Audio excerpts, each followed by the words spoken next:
What's going on, guys? Today we've got a quick overview of this new guy. Let's do it.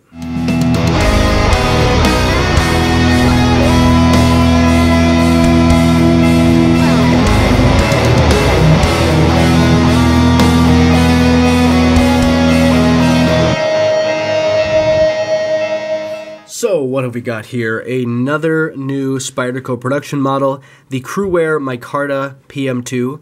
I like to call it the Cruwear. I think people call it that. I don't think I made that up. I'm pretty sure I've read that out there. It's kind of a fun name. I digress. Okay, let's jump into this. So, quick overview of this guy. Came in 2 days ago. I've been carrying it. Hasn't left my pocket or my hand.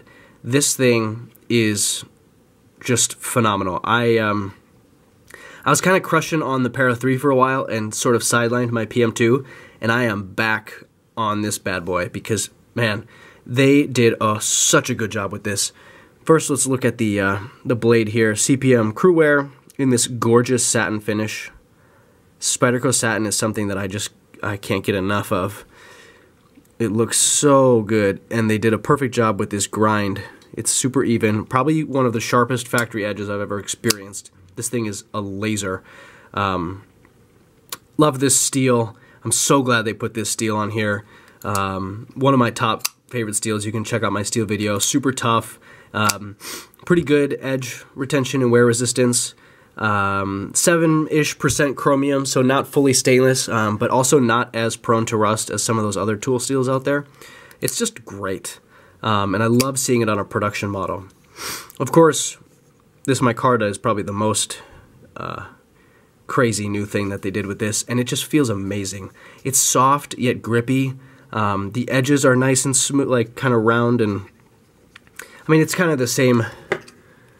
It seems a little bit more rounded off than on the G10 version. So it feels a little bit more comfortable in the hand. It's definitely softer on the hand, which is not something I'm used to feeling with a knife, but it's great.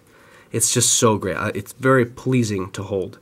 Obviously, main difference here, we don't have those nested liners like we do on the standard version, the G10 version. Now, I've heard that adds a little bit of weight, but functionally, I can tell no difference between this one and my G10. They feel exactly the same when I'm carrying them, using them. So, you know, maybe logically it makes sense that this one would be a little bit heavier, but I really cannot tell. It may not be that perceptive to the human touch. And on Blade HQ, not saying this is the most credible, but they both, this one is listed as 3 3/4 ounces, and this is the same. So, do with that information what you will. Functionally, I can tell absolutely no difference in the weight. The only other real visual difference is, obviously this big back cutout here. So, because they didn't nest the liners into the Micarta, on the G10 you have this little lip here that kind of closes this gap. They didn't do that on the Micarta. They just kept it the same thickness and then cut out the liner for the compression lock. So it leaves this bigger gap, which you can feel with your finger if you put it over there. It looks a little whatever. Functionally, I don't really think it's going to change the difference. It's not going to make a difference. Structurally, it's not going to make a huge difference. There is a little bit more material on the top here, so maybe it's a little bit stronger, but ultimately it's still just a floating skinny piece of G10, and here a floating skinny piece of Micarta. Now G10 may be a little stronger. The polymer may be a little bit stronger than the canvas Micarta. Not 100% sure. But honestly, when I'm really gripping on the knife, that's not a point that's getting a ton of pressure. I'm getting more pressure on this side of the scale when I grip it, maybe a little bit from my fingertips. But if you're bearing down on it, your force is downward in this way on the liner. So I really can't imagine that would be a point of weakness where it would break or anything like that. But we'll see. We'll find out. I'll do a full-length review of this later on, so I'll let you know if it's more of an issue than I initially thought. But yeah, it feels amazing. I'm excited to see the wear patterning on this as I use it more. I think Micarta is going to wear in really nicely. I put this bronze deep carry lynch clip on there. I really like the kind of the color scheme that this gives it. Gives it a little bit of a more unique flair than if I went with I think a polished or a satin clip would also really looked nice on here to match the hardware and the blade.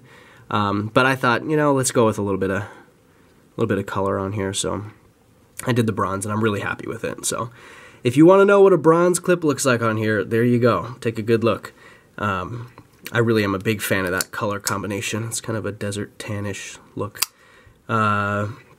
Yeah, what else to say about this? The QC was absolutely perfect. Look at that dead center blade. I have done nothing to it other than remove the factory clip and put this one on. The action straight out of the box, super buttery smooth. No blade play, really smooth action. I have not touched that pivot one bit. So, you know, they nailed it with this one. I don't know if they've nailed it with all of them, but hopefully, you know, hopefully, let me know in the comments if you had any other differing experience. You know, it's really great to see that it's perfectly done. It's sort of a shame that we have to even mention it because they should all be this way, but it's just a fact of life that some of them are not. But that's okay because I'm happy that this one was. So, you know, most of the time you can do, you know, tune the action, or, you know, tune the stiffness, the tension in these screws to try to get the thing centered if it's not. Regrind the blade if needed. It's just, you don't want to have to do any of those things because, well, you're paying 170 bucks for this knife, you expect it to be perfect. So, anyways, enough of that. But, yeah, essentially this is a really great knife. Really cool entry from Spyderco. I like that they tried something new with both the blade and the handle. So, check it out if you haven't and if you can. But fear not, you know, it is a production model, so if they're all gone now, they're going to be back. It's going to be like the Maximate, you know, they're going to end up being widely available once everybody who wants one off the front end gets one. Right now, they're just coming out in waves because they can only make so many at a time. But they will be back, so no need to worry. That's it for this video. Thanks so much for tuning in, and we will see you in the next one. Take care.